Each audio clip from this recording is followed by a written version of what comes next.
Hello बच्चों। आज हम लोग हमारा अद्भुत संसार कक्षा 4 हमारे आसपास की दुनिया का पाठ 4 प्रकृति की गोद में का सेकंड पार्ट पढ़ेंगे। जहाँ प्रकाश होता है वहाँ जीवन में आनंद होता है।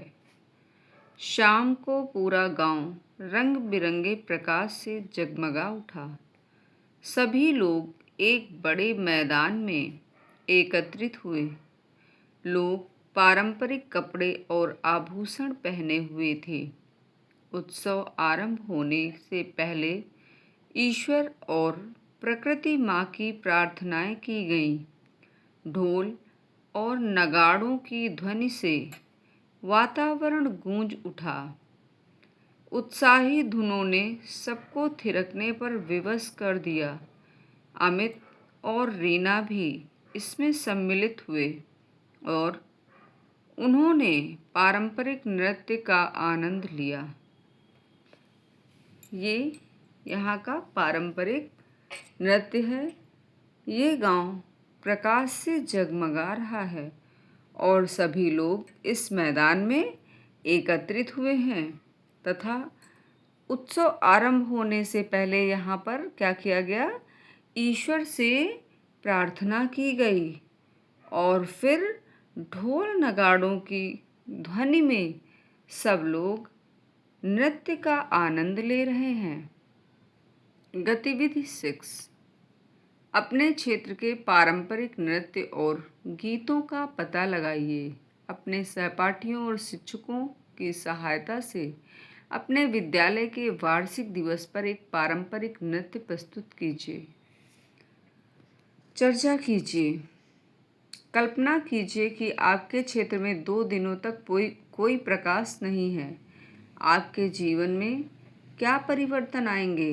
रीना और अमित अपने गांव के व्यक्तियों और प्रकृति के मध्य सुंदर संबंध को देखकर अचंभित रह गए।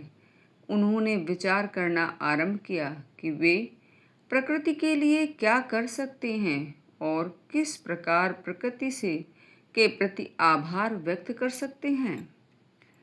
क्या आप जानते हैं, पवित्र उपवन वन के छोटे छोटे भाग होते हैं जिन्हें स्थानीय समुदायों द्वारा संरक्षित किया जाता है। इनके भीतर के पेड़ और वन्य जीव सुरक्षित रहते हैं। ये ऐसे महत्वपूर्ण स्थान होते हैं जहाँ समुदाय के लोग एकत्रित होकर पूजा करते हैं और प्रकृति की सुंदरता का उत्सव मनाते हैं। ये देखिए, ये यहाँ की प्रकृति कितनी ही सुंदर है, जहाँ लोग नृत्य और गायन करके उत्सव मना रहे हैं। गतिविधि 7। अपने बड़ों से बात कीजिए और जानिए कि आपके क्षेत्र में जंतुओं और पौधे से जुड़ी कौन कौन सी परंपराएं और पर्व मनाए जाते हैं। नीचे कुछ उदाहरण दिए गए हैं।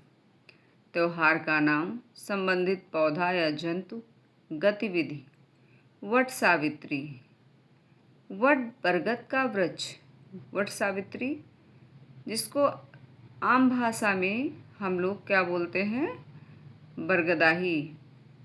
वट माने बरगद का वृक्ष। और गतिविधि क्या होती है? वट वृक्ष की पूजा की जाती है।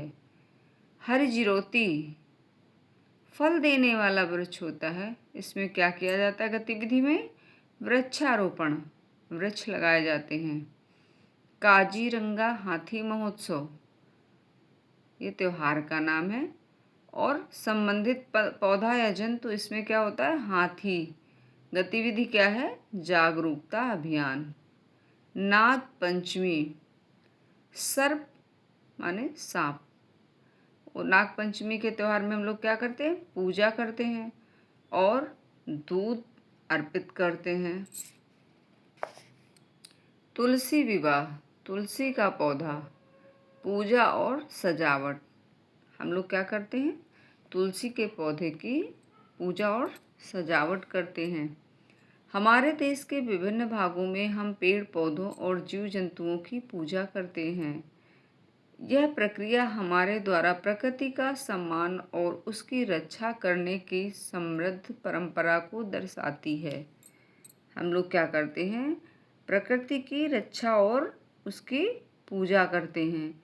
ये चिड़िया दाना चुग रही है, ये कुत्ते को खिला रही है, ये बच्चा गाय को रोटी दे रहा है।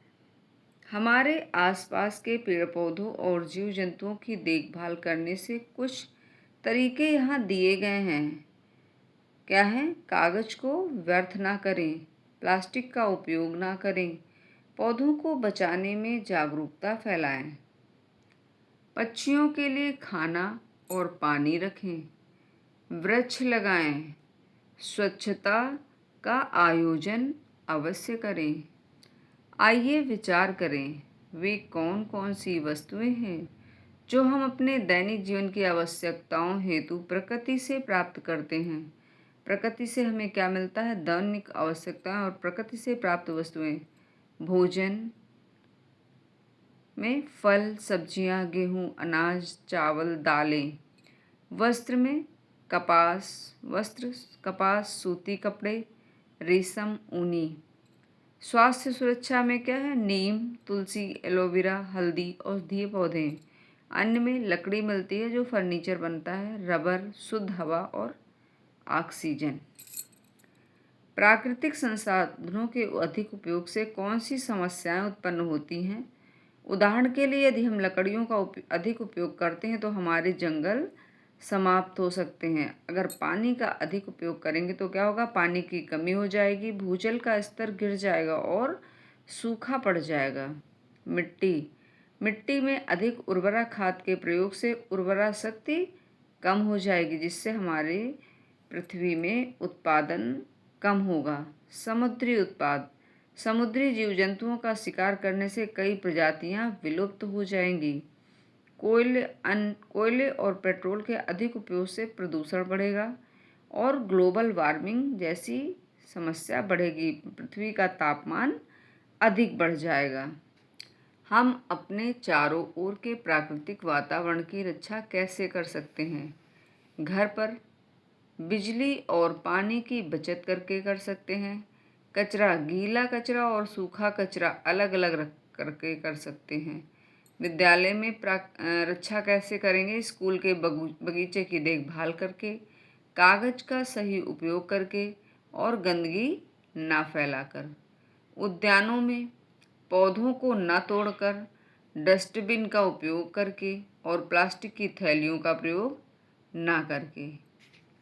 अपने आसपास के क्षेत्र में अधिक पेड़ लगाकर लोगों को पर्यावरण के प्रति जागरूक करके, जल स्रोतों को साफ रखकर अपना औषधीय उद्यान तैयार कीजिए। नीचे आपके अपने औषधीय उद्यान के लिए एक स्थान दिया गया है। उद्यान के विभिन्न भागों में अपनी पसंदीदा औषधीय जड़ी बूटियों के चित्र बनाइए और उनके नाम लिखिए। क्या कुछ ऐसी जड़ी बूटियां हैं जो आपको कम पसंद हैं? उन्हें भी बनाइए। ये है हमारा उद्यान। क्या है? मेरा उद्यान, जिसमें हमने एक नक्शा तैयार किया, लेआउट तैयार कर लिया, जिसमें हमने ये रास्ता बना दिया है, रोड बनाई है। और ये क्या है? छोटे छोटे घास के पौधे हैं। और ये क्या है? हमारे एलोवेरा के पौधे हैं, जिसमें एलोवेरा किस काम आता है? पाचन के काम आता है। और ये हमारा किस चीज़ का पौधा है? नीम का। नीम से क्या होता है? त्वचा रोगों से बचाव होता है। नीम की पत्तियां खाने से हमें त्वचा संबंधी रोग नहीं होते हैं। ये क्या है? हमारे तुलसी के पौधे हैं। तुलसी की पत्तियों से क्या होता है? हम लोग चाय में डाल के पीते हैं, जिससे सर्दी और खांसी में आराम मिलता है। ये हमारा क्या है? पुदीने की पत्तियां हैं। पुदीने की पत्तियों को हम लोग क्या करते हैं? पीसकर पानी के साथ इसको का सेवन करते हैं। इससे हमारे पेट दर्द में आराम मिलता है। और ये हमारे छोटे छोटे बहुत सारे पेड़ पौधे हैं जो हमारे लिए बहुत ही लाभदायक हैं और इन पौधों से हमें जीवन दान मिलता है, क्योंकि ऑक्सीजन हमें कहाँ से मिलती है? पौधों से ही मिलती है। धन्यवाद।